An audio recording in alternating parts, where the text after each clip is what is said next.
can't get rid of this lolicon bullshit following me around. It's like a disease.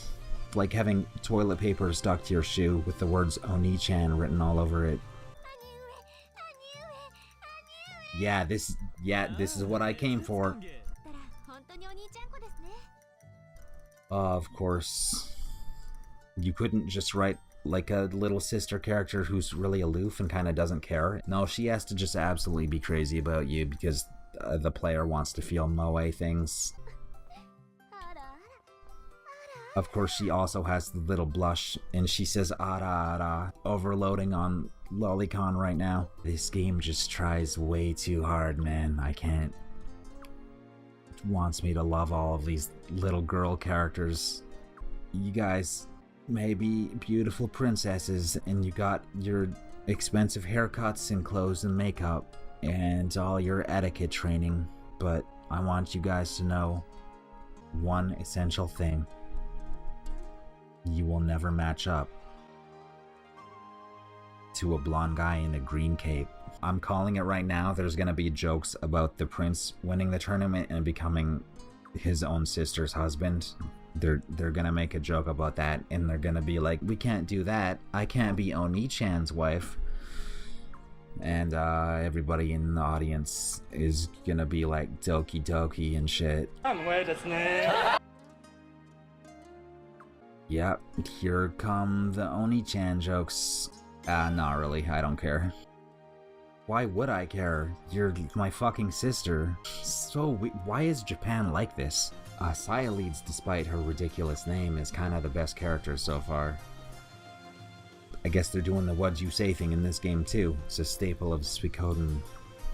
You gotta have those. It's actually pretty refreshing that I don't have to 250% frame skip through the entire game just to be able to move at a pace that isn't excruciating. So, you know, good job on that.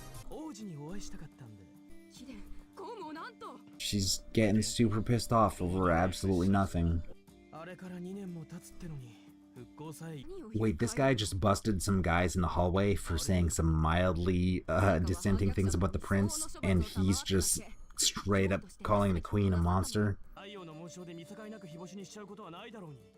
Whoa, this guy has no limits.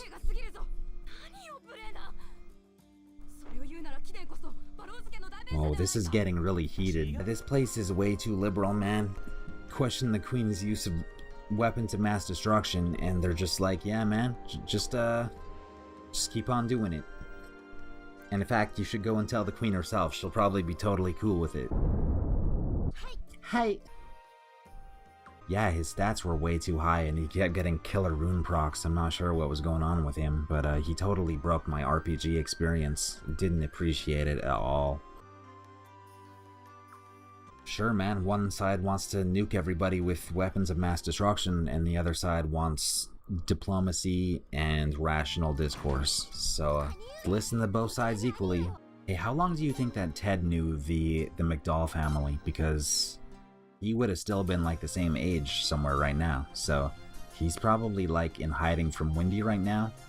I don't know why Ted, if he's in hiding from Wendy, would, you know, get himself involved in one of the generals' families in the country that Wendy is the empress of. Seems a little bit like a bad strategy to me, but you know, I guess it was a bad strategy because it directly led to his death. So, yeah, good going, Ted. Yeah, I don't know why they're doing a clown character like this. I mean, this is completely over the top. I mean, Suikoden is good because it has a lot of really human, believable characters, and some of them may be cowards, and some of them may be criminals or whatever, but they're all kind of real people. Having a total clown cartoon character like this just doesn't work in Suikoden because it's not that kind of a story. Like, I don't know what I'm supposed to get out of this. Like, why does this guy act this way? Yeah, these people are just completely over the top and you can't take them seriously, so, like, I can't take the story seriously then, because these are, like, the strongest faction in the entire country. When I see this kind of narrative choice being made, I feel like the writers just don't understand anything about Suikoden. They're just determined to make a stupid anime, so... Oh, this is where, like, the anime girl gets to act like a badass. I mean, she might as well be wearing an eye patch. Like, as if their behavior wasn't evident enough, they also have to play this clown song just so you really understand that they're totally wacky characters. Yeah, I get it. They're meant to be the bad guys, and I'm supposed to feel protective of my little sister now. This is completely designed to increase your moe feelings to the maximum. Could've just sounded like any person, like a random delegation, but you sent your son to witness the atrocities you laid upon your people. So she like did it by accident? They said that she ran into the sealed room and put the rune on her head for the explicit purposes of nuking that town. So like, how was the sun rune controlling her before it was on her head? So why did you put it on? Even though you knew it was dangerous. Hey lady, if you're scared of some unknown force, like usurping your personality and making you do terribly destructive things, shouldn't you like abdicate the throne? And then you can put Cyalides on the throne where she can like rule and not commit massive atrocities? It kind of seems like the logical thing to do. The only thing that she did was retaliate against seditionists, so that seems like pretty reasonable to me. So, Team Arstat, hashtag. Like, you can take Gerudo of Matilda seriously, because he's just kind of an asshole. The guy from Two River is like kind of a coward or something, and the guy from South Window, Makai, I think? I don't even remember their names, but Makai was the coward. When you met him, it wasn't like he was hiding under a desk, because if they wrote it in Suikoden 5, Makai would have been like hiding under a desk because he saw a rat or something, and that would have been the first time you saw that character. But instead you see him at the summit and they're all acting like kind of normal people and they're disagreeing about rice trade or something like that. That's why Suikoden 2 works and you can take it seriously.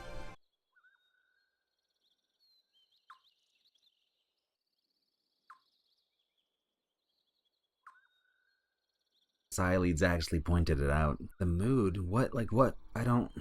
What mood are you trying to create with your brother? Why is Japan like this? Just once in anime, it would be cool to see a brother-sister dynamic where they kind of have this vague contempt for each other, like usual people do, and they call each other doofus and stuff like that. And they're like, "You're such a weirdo, brother. Go and play with your little friends." And she like slams her door and continues painting her nails. Wow, Leon is like a royal bodyguard and she doesn't understand really basic concepts about their style of government. It's a good character. This is gonna piss off the princess if I say this one, so... The reason this game is so off-putting to me is that none of this seems earnest. Like, all of the characters in 1 and 2, there's just such a palpable earnestness to all of the interactions and all the relationships between the characters, but these guys, it all just feels so designed to be emotionally manipulative to a very naive player base. It's like, yeah, these guys, it's a great family. You got your little sister and your cute bodyguard, and your dad laughs all the time, and everything is just so transparent. I just feel like this writer is so desperately trying to manipulate me into liking everything. As a result, it feels completely artificial. I do like this guy's sense of fashion though. His cool blue cape is pretty good. I would wear that. What is the dad doing? He's like fucking doing a weird dance in the background. The tone of this series has really changed. I mean, the story of 3 ended up being a total disaster, but at least it wasn't a complete farce like this. His submissive expression and his bare shoulders and kind of like damp looking hair really kind of gives him the feeling that he's in like a Shota dojin, which is, I mean, that's a creative choice. Hey, shouldn't I be rich because I'm like royalty and stuff? Because I mean, Chris started out Suikoden 3, she had tons of cash because she's like a funded member of the military, but I guess they didn't think about that. Is it true that there's only going to be 2 skill slots in this game? Because that seems like a pretty big downgrade from 3, where you could make different character builds with a large variety of skill slots. Because if there's only 2, you're always just going to have attack and agility, or like whatever gives you the most damage. So Where's the decision making in that? Hey, it's a sunset scene. This game's getting good now. This is what I've been waiting for. Why are you acting weird? Yo, so the queen got invaded by people called Arms, and some town called Lord Lake had supported them to some degree. So she didn't just burn down the Arms people with the Sun Rune, she burned down the town. But Arms is still out there. So why doesn't she just waste Arms with the Sun Rune? Instead of like some town that only was tangentially related. I don't really understand the story in this game. This guy is the best character in the game so far, because he just kind of stands there and he's just like a guy, and he's not like desperately trying to gain the affection of the player. This is where the writer of this game explicitly spells out the whole like harem anime thing that this game is thinly veiled as.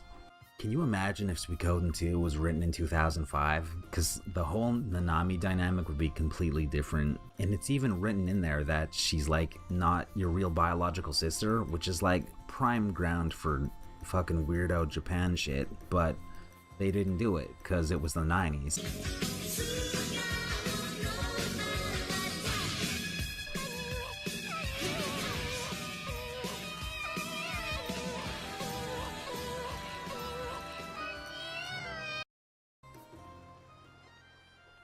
Cool, I love gigantic empty map space that serves absolutely no function and just makes you uselessly waste your time running around, you know, assuming that the developers actually had an intention. So basically everybody is living under the threat of weapons of mass destruction, because the queen can and has demonstrated she will just burn their entire town to a crisp. So like everybody is living under fear of nuclear apocalypse, which I think that would actually create a lot more civil tension than they've even demonstrated so far.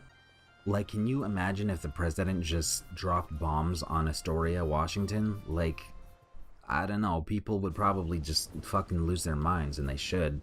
Are you telling me that after the Kaleka incident, George Prime is just totally okay working for a monarch who burns cities to the ground at her whim? Seems like he would kind of have moral difficulties with that, but I guess not.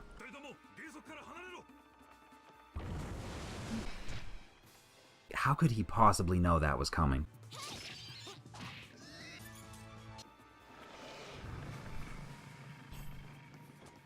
I guess she couldn't hear the extremely loud roaring sound it was making in her ear. Hey, they saved us from 6 rounds of auto battles. Those fucking heroes. Sileid's theory is that the Godwins are colluding with the sea lizards. Yeah, wouldn't have been easy, to say the least. Hey, maybe he got Sarah to create an anger field in the ocean. He knew that we knew that he was organizing it and that we would suspect him, so that we thought he wouldn't do such a thing, so that we would actually end up trusting. The Godwin Castle is like a totally gray Minecraft town. It's pretty fucking formidable.